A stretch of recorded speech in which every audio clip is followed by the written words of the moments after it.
CM Revanth sir ఇలాగా కొడంగల్లో కొంతమంది కాంగ్రెస్ కార్యకర్తలు చేయి పార్టీకి చేతులిచ్చి కారు పార్టీలా కాళ్ళు పెడుతురట.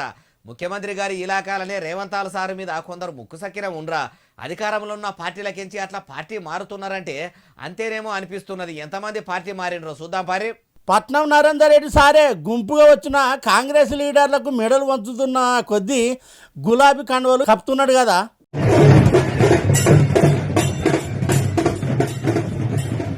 ఇంతమంది పబ్లిక్ను ఏడ జమ చేసిండ్రో, ఎప్పుడు చేయి పార్టీలోకి వెళ్ళి సిద్ధలు చదువుకొని కారు పార్టీలో కాలు పెట్టిండ్రని చెప్పిండ్రో కానీ మొత్తానికి ఇంతమందిని పోగేస్తే కొడంగల్ నియోజకవర్గం దౌలతాబాద్ మండలం నరేందర్ రెడ్డి సార్ అంట కాంగ్రెస్ కార్యకర్తలు కదిలినట్ట.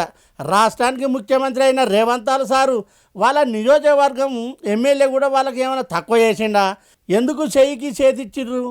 ప్రతిపక్షం పార్టీలకు పబ్లిక్ పోతుంటే కాంగ్రెస్ సర్కారు ఏలుబడిలకు రాగానే 100 రోజుల్లోనే 6 గ్యారంటీలు అమలు చేస్తామన్నారు.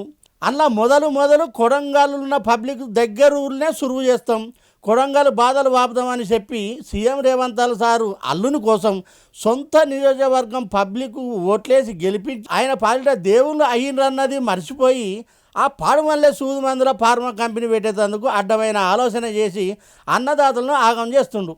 ఇంకా అట్లనే చూసుకుంటూ ఊకుంటే కొడంగల్ ఉన్న కొంపలన్నీ ముంచేటట్టు ఉన్నాడు అనుకొని గిట్లా పార్టీ మారిండ్రా.